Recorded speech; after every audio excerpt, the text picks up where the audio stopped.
Welcome to Inferential Statistical Analysis with Python. This is a second course in a larger Statistics with Python specialization. Each course builds upon the previous course, giving you a nice, well-rounded view about what statistics is and the ability to apply what you're learning using Python. This second course has 4 parts. In the first part, we're going to get a preview of the inference techniques, the research questions that we're going to be able to explore. You'll have a chance to share with us the research questions that you see in your life. We'll do a little Bag A or Bag B activity. That'll help us understand better how we make decisions between competing theories using data. We'll also do a little bit of this or that to get us a little more comfortable with some of the language and notation that we're going to be seeing in the course. On the programming side, we'll work with Jupyter Notebooks and move into some intermediate Python concepts. In part 2, we'll start asking the question, what is that parameter value? How to estimate parameters with confidence.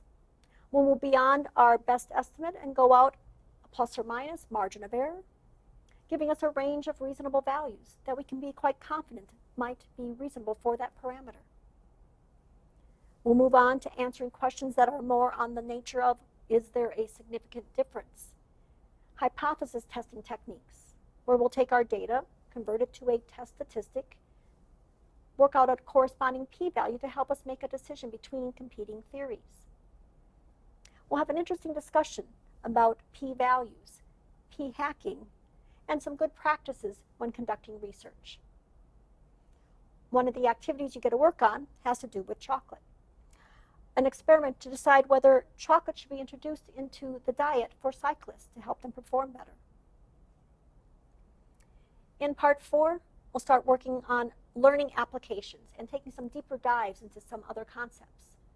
Look at the practice at doing a lot more communicating of the inferential results. We'll handle complex sampling designs and talk a little bit about some alternative methods for inference. Throughout the class, we'll give you opportunities to do some assessments of your learning, resources to allow you to do some of those deeper dives into some other topics, and some hands-on practice through some web applets, and of course your Python tutorials.